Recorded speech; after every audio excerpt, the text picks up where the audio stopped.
آج میں آپ کو نماز عید کا بہت ہی آسان طریقہ بتلانے والا ہوں۔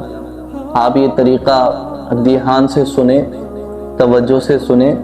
انشاءاللہ جب آپ عید کی نماز پڑھو گے تو آپ کا پورا دھیان نماز کی طرف ہوگا، اور جب آپ کا دھیان پورا نماز کی طرف ہوگا، اللہ کی طرف جو آپ کا دھیان ہوگا، پھر اللہ کی رحمت متوجہ ہوگی۔ تو عید کی نماز کا طریقہ بہت آسان ہے۔ سب سے پہلے جو سمجھنے والی چیز ہے وہ یہ ہے کہ ہم نے نیت کیسے کرنی ہے۔ تو آپ نے نیت یہ کرنی ہے کہ 2 رکعت نماز عید 6 زائد تکبیروں کے ساتھ، کیونکہ نماز عید میں باقی نمازوں سے یہ فرق ہے کہ اس میں 6 زائد تکبیریں ہوتی ہیں۔ 6 زائد تکبیروں کے ساتھ پیچھے اس امام کے منہ میرا قبلہ کی طرف، اللہ اکبر۔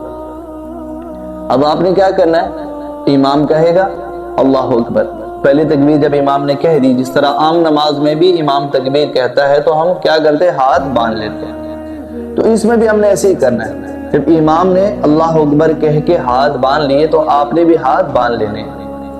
امام سبحانک اللہم پڑھے گا، سبحانک اللہم پڑھنے کے بعد امام 3 زائد تکبیریں کہے گا۔ پہلی تکبیر امام اللہ اکبر کہے گا، اللہ اکبر کے ساتھ امام اپنے ہاتھ کانوں تک اٹھا کے چھوڑ دے گا۔ دوسری تکبیر میں بھی امام ہاتھ کانوں تک اٹھا کے چھوڑ دے گا، اور تیسری تکبیر میں امام ہاتھ کانوں تک اٹھا کے اس کے بعد باندھ لے گا۔ 3 زائد تکبیریں ہو گئی۔ باقی نماز ویسے ہی ہوگی جیسے عام نماز ہوتی ہے۔ دیکھیں بہت ہی آسان طریقہ آپ ذہن میں بٹھائے، باقی نماز ویسے ہی ہوگی جیسے عام نماز ہوتی ہے۔ صرف فرق کیا ہے، سبحانک اللہم امام کہے گا تو اس کے بعد وہ 3 زائد تکبیریں کہے گا۔ ہر تکبیر کے ساتھ آپ نے ہاتھ کانوں تک اٹھا کے چھوڑ دینے، صرف اتنا فرق ہے۔ اچھا، یہ پہلی رکعت تو ہو گئی مکمل۔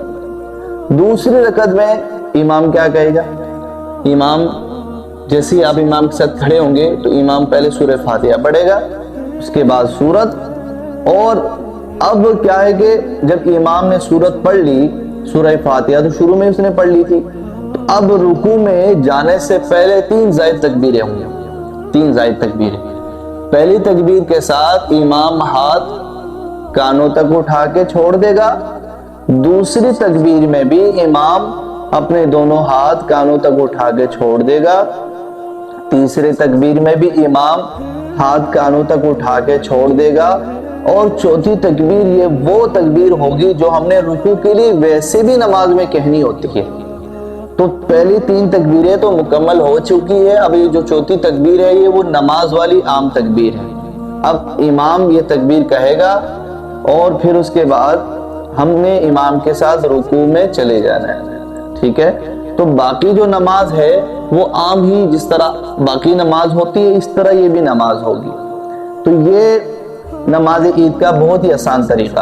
دیکھیں پہلی رکعت میں نے آپ کو جیسے بتایا کہ سبحانک اللہم پڑھنے کے بعد امام نے 3 زائد تکبیریں پڑھنی ہے، زائد تکبیر کہنی ہے، ہم نے ہاتھ اٹھانے ہیں، چھوڑ دینے، اور پھر اس کے بعد دوسری رکعت میں بھی رکوع میں جانے سے پہلے 3 زائد تکبیریں ہوں گی، وہ ہم نے ہاتھ کانوں تک اٹھا کے چھوڑ دینے۔ اب باقی نماز ویسے ہی ہے جیسے ہم عام نمازیں پڑھتے ہیں، لیکن ایک چیز ہمیں ہمارے علم میں ہونی چاہیے کہ جو نماز عید ہے وہ مکمل خطبے کے ساتھ ہی ہوتی ہے، ٹھیک ہے۔ تو جب امام سلام پھیرنے کے بعد جب خطبہ امام پڑھے، ہم خطبہ سنے، تو پھر اس کے بعد ہماری عید کی نماز مکمل ہو جائے گی۔ تو یہ نماز عید کا بہت ہی آسان طریقہ، آپ کوشش کریں یہ طریقہ سمجھے، اس کو اچھی طریقے سے غور سے آپ لوگوں نے سن لیا ہوگا، اور جن بھائیوں کو سمجھ نہ آئے کوشش کرے آپ ان کو سمجھائے، تاکہ آپ کی وجہ سے کسی کی نماز بہتر ہو جائے۔ اور ظاہری بات ہے کہ کوئی بندہ جتنا دھیان سے کھڑا ہوگا آپ کی وجہ سے، اللہ کی رحمت جب اس کی طرف متوجہ ہوگی تو اس کو اس نماز کے اوپر جو کچھ بھی انعامات ملیں گے انشاءاللہ بتانے والے کو بھی اللہ تعالیٰ حصہ عطا فرمائیں گے۔